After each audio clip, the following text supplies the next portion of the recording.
En avril dernier, une maison mise en vente à 1 200 000 $ s'est vendue à 2 500 000 $, soit plus du double du prix. Ce qui a choqué, ce n'est pas tant le prix, mais plutôt la surenchère autour d'un bien qui était pourtant assez banal. 3 chambres, une salle de bain, une cuisine un petit peu vieillotte. Ce qui a surpris, c'est donc la surenchère. Selon l'agent immobilier, plus de 400 personnes se sont déplacées pour voir ce bien, 60 ont fait une offre, 8 ont fait une offre supérieure à 2 millions de $, et donc le vainqueur l'a emporté pour 2 500 000 $. L'affaire a été pliée en une semaine, une excellente opportunité pour le vendeur qui avait acheté cette maison en 1983 pour seulement 155 000 $. Si je vous raconte cette anecdote, c'est parce qu'elle symbolise à elle seule très bien l'actualité du marché immobilier dans le sud de la Californie et en particulier ici à Los Angeles.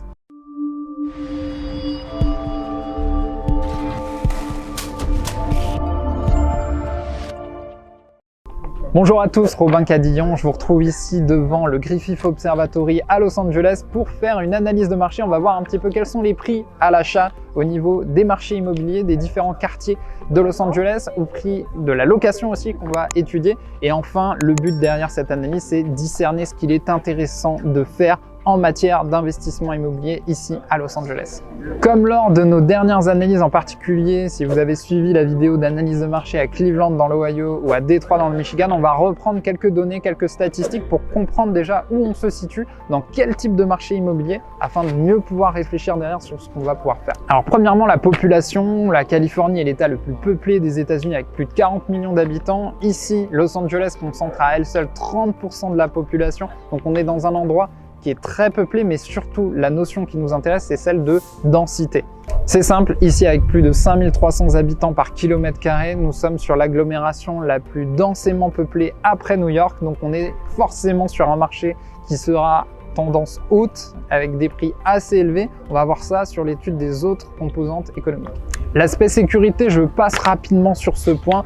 Los Angeles est une grande ville des États-Unis, vous retrouverez le même taux de criminalité que des villes comme Chicago ou Miami. Si vous voulez en savoir plus, je vous invite à consulter un site internet très utile pour ça, qui est citydata.com. Vous retrouverez même un crime index qui vous permet de voir un petit peu où se situe la ville par rapport à d'autres villes du même type. En matière de croissance économique, nous sommes sur l'État le plus riche des États-Unis. C'est simple, si la Californie était un pays, elle serait plus riche à elle seule que la France. Les secteurs économiques principaux sont beaucoup ceux de la tech, avec notamment la Silicon Valley, mais aussi l'agriculture. La Californie est connue pour ses oranges et toutes sortes de fruits. Et enfin, le tourisme, qui reste aussi une des activités principales. Maintenant, faisons un zoom sur Los Angeles. Bien sûr, c'est la mecque en termes de cinéma ici, notamment avec les studios Universal ou Paramount. Et puis, bien sûr, le quartier d'Hollywood, qui est juste de l'autre côté de cette image. C'est un des bastions de l'entertainment. Los Angeles est très connu pour ça. Après, autour de ces activités-là, sachez que le premier employeur de la ville est Walt Disney avec plus de 200 000 employés. Suivi ensuite d'Ecom, qui est un grand complexe d'ingénierie en bâtiment très connu aux États-Unis. Et enfin, pour citer un troisième grand acteur économique ici à Los Angeles, je vous citerai Mattel, le fabricant de jouets qui a son siège économique ici à Los Angeles. Beaucoup de jobs disponibles, diversité des jobs, richesse donc et niveau de revenus assez élevé, ce qui nous permet également de pouvoir deviner que le marché immobilier sera à une tendance vraiment élevée ici à Los Angeles. Enfin, dernier point, les écoles, elles sont ici très bonnes, notamment parce que ces dernières disposent de fonds en quantité, à la fois les écoles privées et les écoles publiques, ce qui va donner encore plus envie aux familles de s'y installer. Vous l'aurez donc compris, nous sommes sur un marché immobilier très élevé en termes de prix. La moyenne des biens est ici à 845 000 $. Pour une maison, un appartement, c'est vraiment la moyenne standard. Si on prend juste les appartements, on sera à 630 000 $ de prix d'achat en moyenne.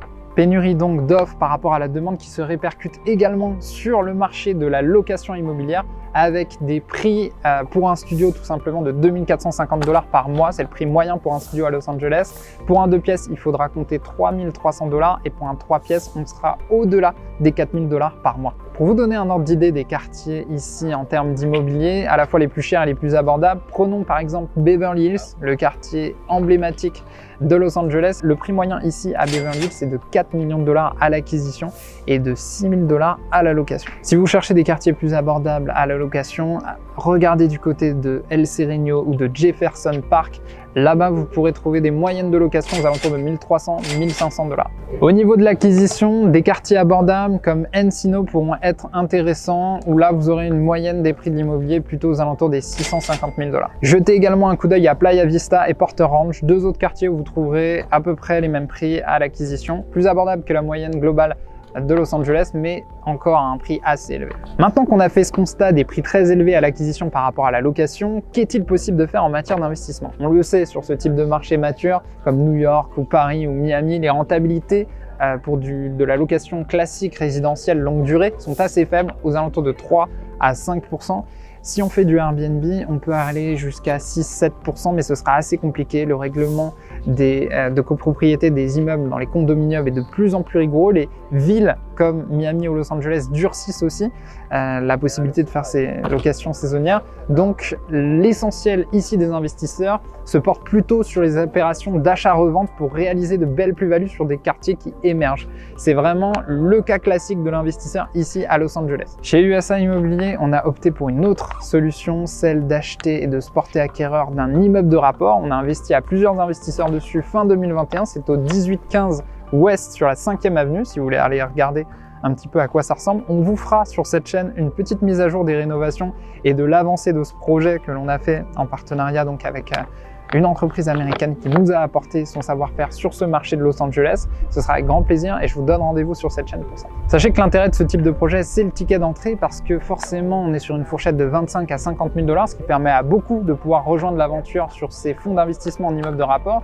Le principe est simple, on touche des rentes, on a un rendement avec à la fin une plus-value qui est réalisée et le but c'est bien sûr un haut rendement avec au moins 2 chiffres. Écrivez-nous si vous voulez être tenu au courant de ce type de projet et de faire partie de notre newsletter pour les fonds d'investissement. En conclusion, la Cité des Anges est certes toujours porteuse de promesses, notamment pour des carrières dans le cinéma, mais en matière d'investissement, comme on a pu le voir, ce n'est pas la panacée.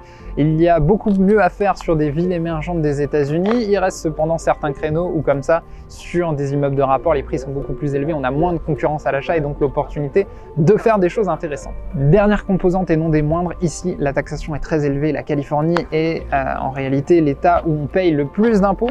Donc prenez bien cet aspect en compte si vous souhaitez y investir. Il faut aussi savoir que les taxes foncières sont les plus élevées des États-Unis en Californie.